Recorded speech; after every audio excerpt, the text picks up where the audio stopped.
விமர்சிப்பதற்கு என் பெயரை எடுப்பார்கள். இவர் திமுகவுக்கு கொத்தடிமை, திமுகவுக்கு சொம்படிக்கிறார்கள், 2 சீட்டுக்காக அங்கேயே கிடப்பார்கள்.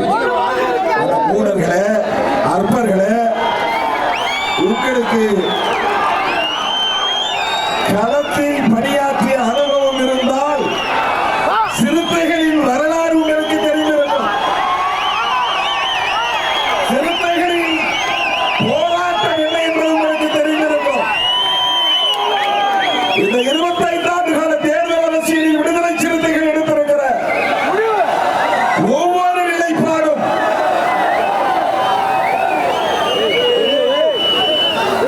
ஒரு கொதிநிலையில் இருந்து எடுத்த நிலைப்பாடு. தேர்தலிலே நிற்காத ஒருவரை தூக்கி கொண்டாடுகிறார்கள். அடுத்து அவர்தான் முதலமைச்சர் என்கிறார்கள். இதுதான் அரசியல், இதுதான் ஊடகம். ஏதோ தனியார் சர்வே நடத்தினார்களாம், 2வது இடத்திற்கு வந்துவிட்டாராம், அடுத்து அவர்தான் ஆட்சி பிடிக்க போகிறாராம். பாவம், அவர் உசி போடுறாங்க வேண்டும், அவருக்கு ஆசையை மூட்டிவிட்டு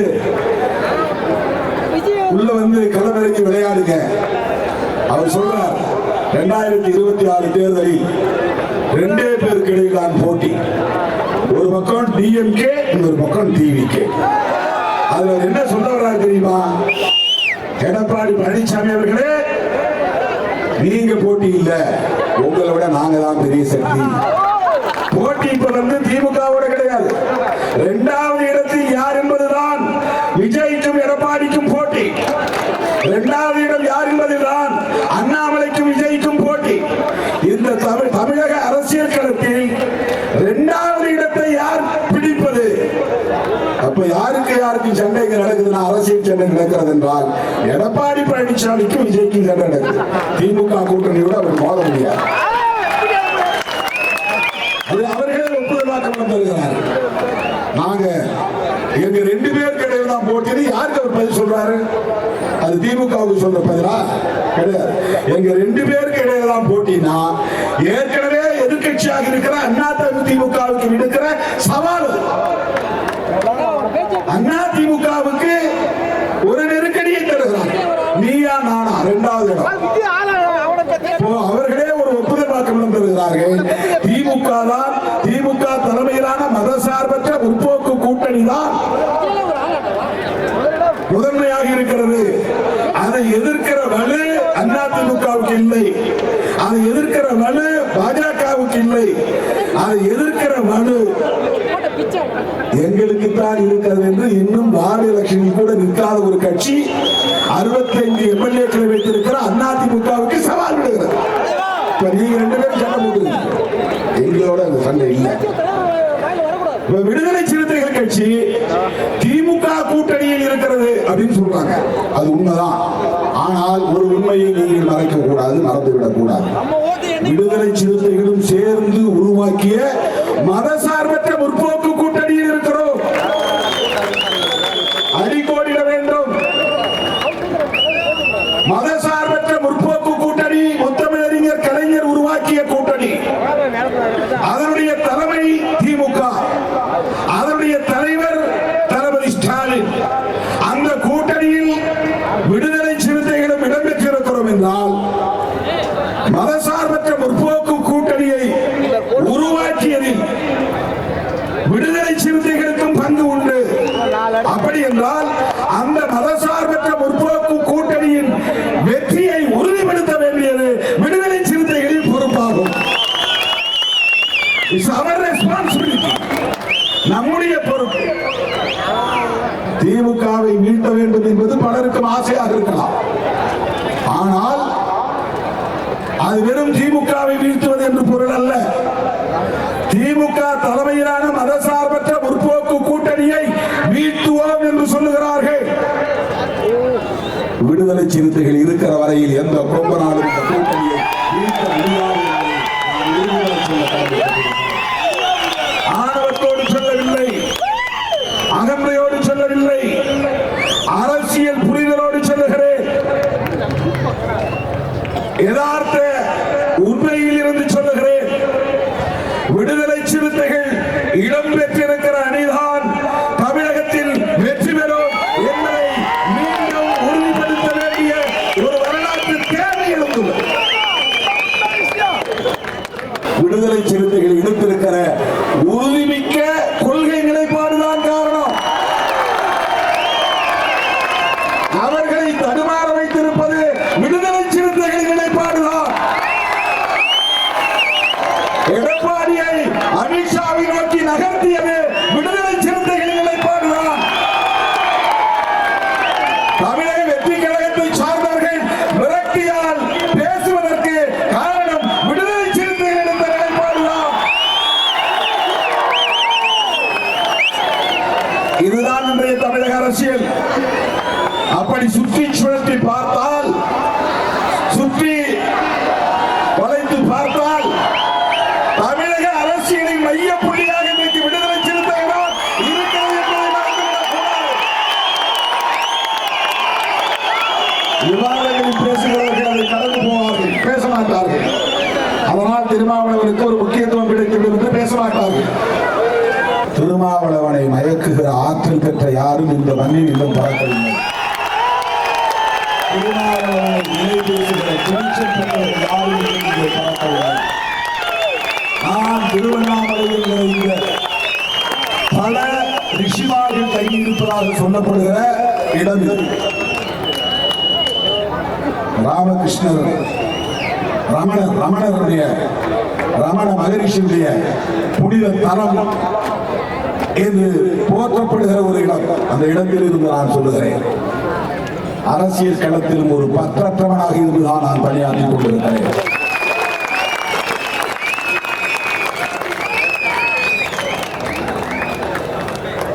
அதை துணிச்சலாக சொல்ல நான் கடமைப்பட்டிருக்கிறேன்.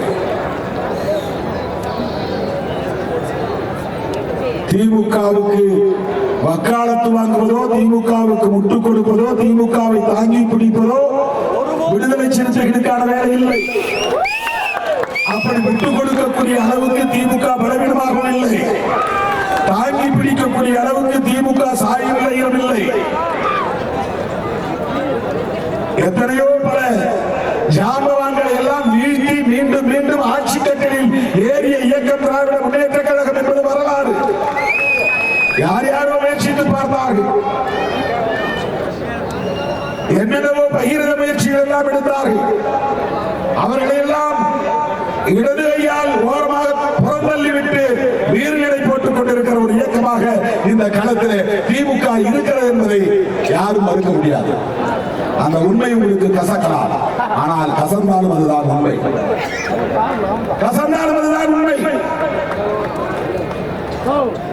ஈழத்தமிழர் பிரச்சனையிலே கலைஞர் தான் காரணம் என்று தமிழ்நாட்டு அரசியல்வாதிகள் அவருக்கு எதிராக திருப்பிவிட்டார்கள். ராஜீவ் படுகொலையிலே கலைஞரும் திமுகவும் தான் காரணம் என்று எதிராக திருப்பிவிட்டார்கள்.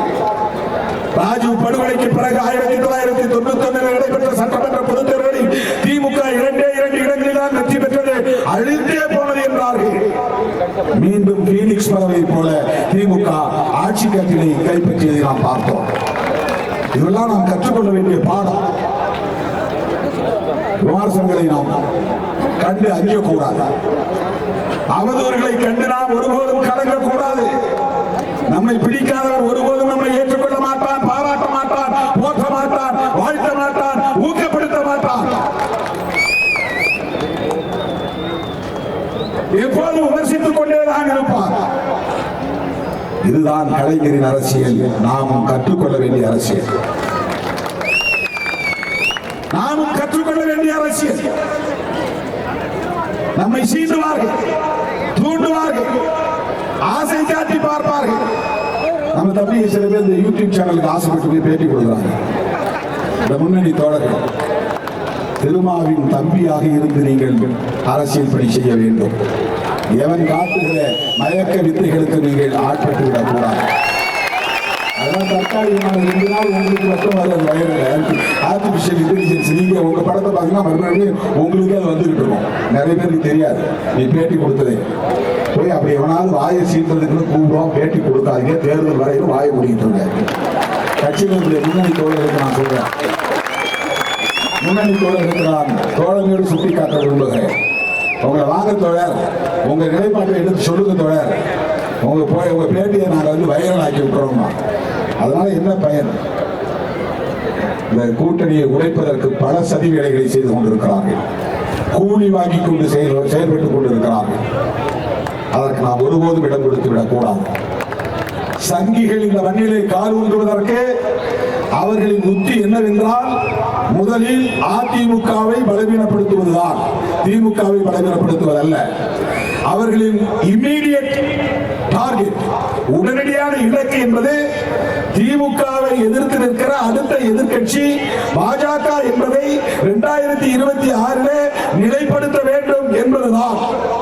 ஆகவே எடப்பாடி அவர்கள் தப்பி தவறி அதிமுகவோடு போனால் கதை முடிந்தது. அவ்வளவுதான். பாஜகவோடு மன்னிக்க வேண்டும், அதிமுக பாஜகவோடு போனால் கதை முடிந்தது. அவங்க கணக்கு போடுறாங்க. அவர் சொல்றாரு, இவிஎம்ல நாங்க தில்லுமுள்ளு பண்ணி ஆட்சிக்கு வந்துருவோங்கிற மாதிரி சொல்றாங்க. அமித்ஷா சொல்றார் நாங்களா தமிழ்நாட்டில் ஆட்சி. இன்னும் 100 கோடி பிறந்து வர வேண்டும் தமிழ்நாட்டில்.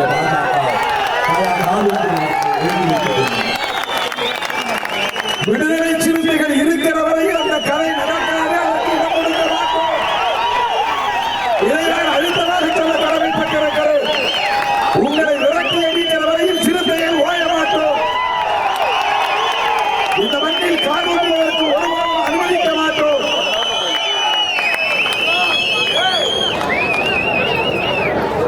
இன்னும் சொல்ல விரும்புகிறேன், திராவிட முன்னேற்ற கழகத்தை விட ஒருபடி மேலே நாங்கள் இருப்போம். ஜனாதன சக்திகளை, சனாதன சக்திகளை விரட்டி அடிப்பதிலே, வீழ்த்துவதிலே, உங்கள் சதியை முறியடிப்பதிலே, உங்கள் சூடு சூழ்ச்சியை வீழ்த்துவதிலே நாங்கள் முன்னிலையை. அதுதான் எடுத்திருக்கிற உறுதிப்பாடு. இன்னைக்கு நாங்க எது எடுத்திருக்கோம்னா, நாளைக்கு எத்தனை சீட்டு 6 7ஆகுமா 8ஆகுமான்றான். 6 10 ஆனாலும் நாங்கள் ஒன்றும் ஆட்சி பிடிக்க போறதில்லை. 6 20 ஆனாலும் நாங்கள் ஆட்சி பிடிக்க போறதில்லை. ஆனால் நாங்கள் ஆட்சியை அமைக்கக்கூடிய வலிமை பெற்றவர்கள். விடுதலை சிறுத்தைகள் இருக்கிற வழி ஆட்சியை கைப்பற்றுவதற்கு, ஆட்சி அமைப்பதற்கு வலுவான ஒரு சக்தி என்பதை இந்த தேர்தலில் மீண்டும் நாங்கள் உறுதிப்படுத்துவோம். 6 8ஆவதா 8 10ஆவதாங்கிறது பிரச்சனை அல்ல. அது பிரச்சனை அல்ல. ஆனால் நாங்கள் தான் தமிழக அரசியலில் சூத்திரதார சக்தி, மைய சக்தி என்கிற ஒரு வலுவான அரசியல் இயக்கமாக இருப்போம். இந்த தேர்தல் எங்கள் இலக்கதுதான்.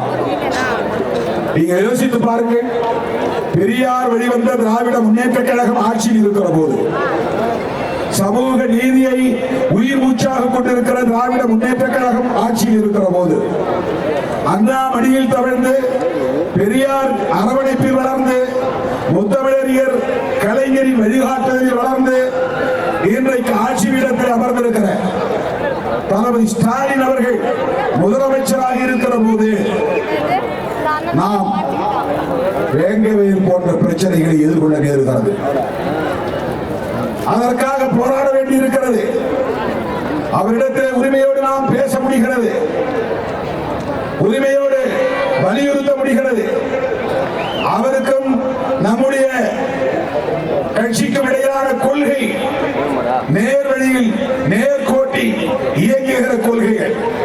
அப்படிப்பட்ட கட்சி ஆட்சியில் இருக்கிற போதே சாதிய வன்கொடுமையின் தலைவிரி தாடுகின்றன, வேங்கவே பிரச்சனைகள் தொடர்கின்றன.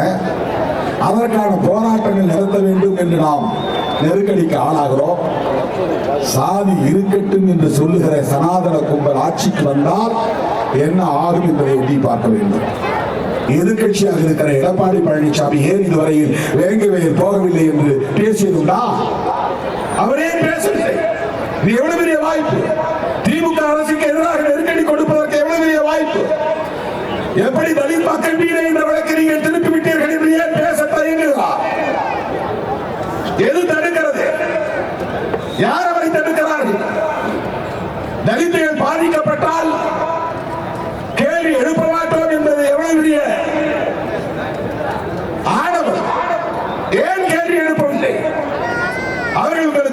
அளிக்கவில்லையா? தமிழ்நாடு முழுவதும் உங்களுக்காக அவர்கள் களப்பணியாற்றவில்லையா?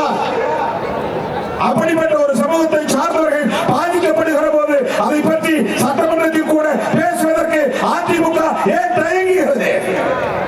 பாஜக ஏன் பேசவில்லை?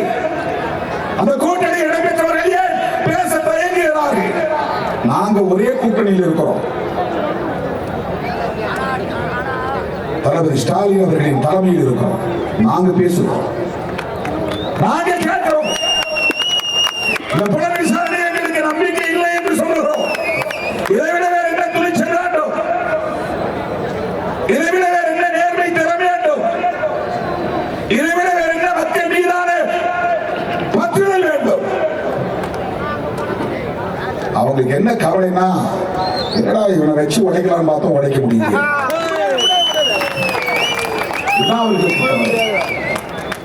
எவ்வளவோ ஆசை காட்டி பார்த்தார்கள்.